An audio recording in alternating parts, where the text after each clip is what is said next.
அனைவருக்கும் வணக்கம்.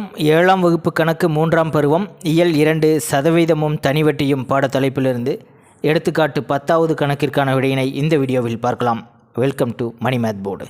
கொடுக்கப்பட்ட தசம எண்களை சதவீதமாக மாற்றவும். ஒரு 5 தசம எண்கள் கொடுத்துருக்காங்க, அவற்றை நாம் சதவீதமாக மாற்றணும். பின்னம் கொடுக்கப்பட்டிருந்தாலும் சரி, தசம எண் கொடுக்கப்பட்டிருந்தாலும் சரி, 100ஆல் பெருக்கணும், அவ்வளோதான், நமக்கு சதவீதம் கிடைச்சிடும். முந்தைய தலைப்பில் 5க்கு 3 அப்படின்னு ஒரு பின்னம் கொடுத்துருந்தாங்கன்னா அவற்றை நாம் எப்படி சதவீதமாக மாற்றணும்? 5க்கு 3 100க்கு எவ்வளோ, அவ்வளோதான், 100ஆல் பெருக்கிக்கணும். சுருக்குனா 20, ஸோ 60% அப்படின்னு கண்டுபிடிச்சோம். இப்போயும் நமக்கு ஒரு தசம எண் கொடுத்துருக்காங்க. தசம எண்ணை நம்ம 100ஆல் பெருக்கணும். தசம எண்களை 100ஆல் பெருக்குவதற்கு முன்னாடி தசம புள்ளியை நம்ம கேன்சல் பண்ணிடணும். தசம புள்ளியை எப்படி கேன்சல் பண்ணுறதுன்னு பாருங்கள். முதல் தசம எண் 0.85. எல்லா முழு எண்களும் தசம எண்களுக்கும் கீழே, அதாவது பகுதியில் 1 இருக்கிறதாக அர்த்தம். 0.85னா இதனுடைய பகுதியில் 1 இருக்கிறதாகத்தான் அர்த்தம். அந்த தசம புள்ளியை கேன்சல் பண்ணோம்னா 2 தசம இடங்கள் கழித்து புள்ளி வச்சுருக்காங்க இல்லையா, ஸோ மேலேயும் கீழேயும் 100ஆல் பெருக்கிக்கணும். 100/100. 0.85ஐ 100ஆல் பெருக்கும்போது தசம புள்ளியானது 2 இடமதிப்புகள் வளமாக வந்துடும். ஸோ தசம புள்ளி நம்ம வைக்க தேவையில்லை. 85 இங்கே 1 இருக்கிறதா தானே அர்த்தம். 1 × 100 = 100. தசம எண்ணை பின்ன வடிவில் எழுதிட்டோம். இப்போ 100ஆல் பெருக்கிக்கணும். நம்ம ஏற்கனவே சொன்னது போல தான். இப்போ இந்த 100க்கு இந்த 100 கேன்சல் பண்ணிட முடியும். ஸோ 85%. 0.85 என்பது 85%. இரண்டாவது கணக்கில் கொடுக்கப்பட்ட தசம எண் 0.05.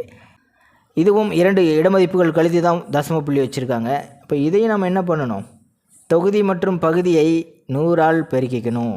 பெருக்கினா 5/100 அப்படின்னு கிடைக்கும். சதவீதமாக மாற்றும்போது 100ஆல் பெருக்கிக்கலாம். ஸோ 5%. மூன்றாவது கணக்கில் கொடுக்கப்பட்டுள்ள தசம எண் 0.3. ஒரு இடமதிப்பு கழித்து தான் தசம புள்ளி வச்சுருக்காங்க. ஸோ தொகுதி மற்றும் பகுதியை 10ஆல் பெருக்கினாவே போதும். இப்போ 3/10. இப்போ 100ஆல் பெருக்கிக்கணும்.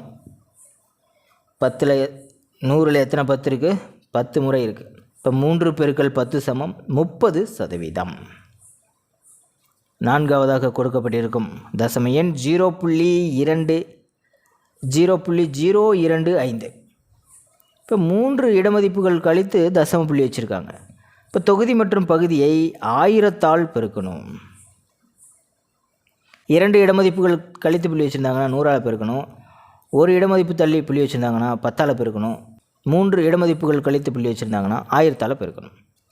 1000ஆல் பெருக்கும்போது நமக்கு வெறும் 25 தான் கிடைக்கும். 25/1000. இப்போ 100ஆல் பெருக்கிக்கலாம்.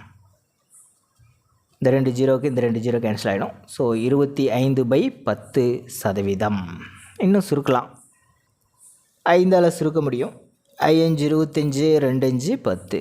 இப்போ 5/2%. 5ஐயும் 2ஆல் வகுக்கலாம், 2.5. ஸோ 2.5%. எப்படி போட்டாலும் கரெக்டு தான். ஐந்தாவது தசம எண் 2.25. 2 இடமதிப்புகள் கழித்து தசம புள்ளி வச்சதுனால 100ஆல் பெருக்கிக்கணும். தொகுதி மற்றும் பகுதியை 100ஆல் பெருக்கும்போது இங்கே கீழே பகுதி 1 இருக்கிறதா அர்த்தம். இப்போது இந்த தசம புள்ளி 2 இடமதிப்புகள் தள்ளி வரும்போது 225,000 / 100. சதவீதம் கண்டுபிடிக்கணும்னா 100ஆல் பெருக்கிக்கணும். ஸோ இதுக்கு கேன்சல் ஆகிடும். 225%. எடுத்துக்காட்டு 11வது கணக்கிற்கான விடையினை அடுத்த வீடியோவில் பார்க்கலாம். மேலே இருக்கிற ஐகார்ட் செக் பண்ணிக்கோங்க. இந்த கணக்கில் உங்களுக்கு கூடுதலான விளக்கம் தேவைப்பட்டால் கீழே இருக்கிற கமெண்ட் பாக்ஸில் கேளுங்க. தேங்க்யூ.